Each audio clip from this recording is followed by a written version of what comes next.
Good morning, sixth graders. Let's check out what's going on today for Tuesday in class. All right, remember current folder and then the week and then Tuesday. We are going to talk about so step one, attendance. Step two, Tuesday activity slides and video. That's where you'll find this.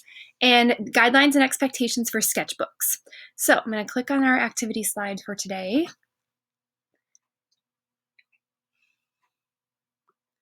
All right, so our do now, it says the how-tos of sketchbooks for Try 2.1. We are then going to talk about our second sketch today. And we are going to learn about a few artists, Romero Brito and Lisa Butler. And then you're going to have work time to complete sketchbook 1, which was from yesterday, your hobby, and then sketchbook 2 from today, pattern and repetition. Remember that Google form is due Friday, so please try and get that done. I have some that are still missing. I'm going to click here. So sketchbooks. Let's talk about the expectation of sketchbooks. So I'm going to go back to Tuesday's folder because the expectations are right here, guidelines and expectations.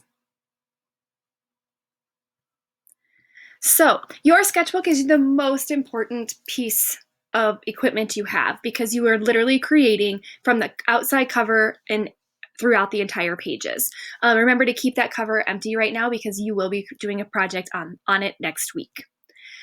Make sure to label it on the inside with your name. Who knows if we're going to be back in school during this trimester, but if we are, we definitely need your name on it. What are we creating? We're creating a work of art that expresses who you are. It's interactive and it helps us learn in a unique way. And it's a project that helps us learn about the world of art and the world around us.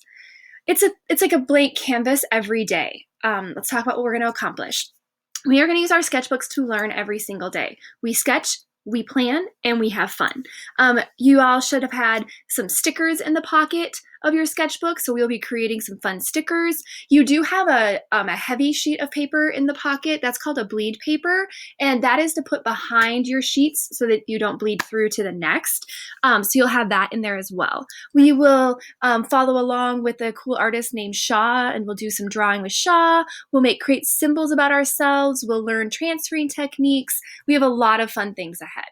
We briefly touched on this yesterday, but this is the most important thing to remember, is the scale of the 4, 3, 2, 1.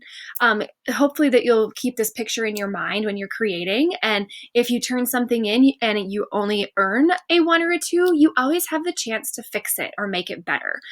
We are really pushing you this year. We want really good art, and you're at home. You've got time. Good art takes time. You've got hour class a day and then time in the afternoon.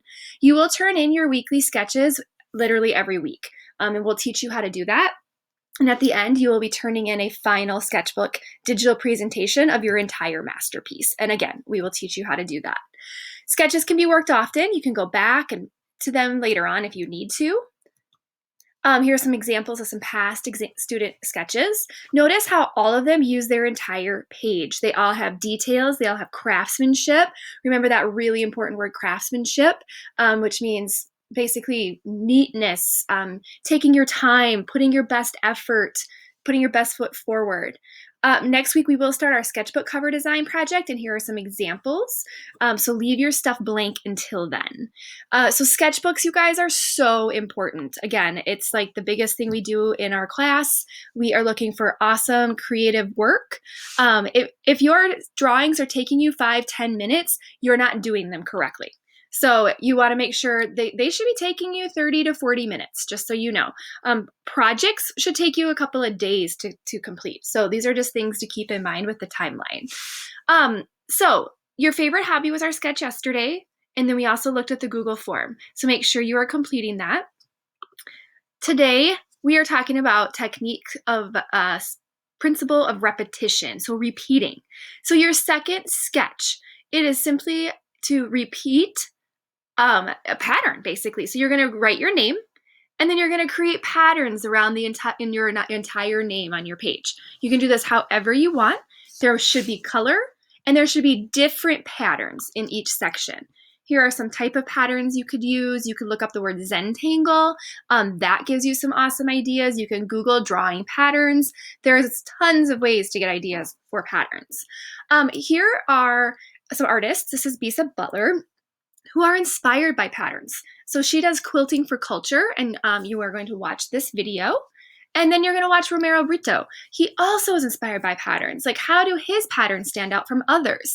So these are two artists that you are going to watch. And then there will be a discussion in Schoology for you to complete. That is due today. So this is what's happening. Let me know if you have any questions, and hopefully I'll see you in class.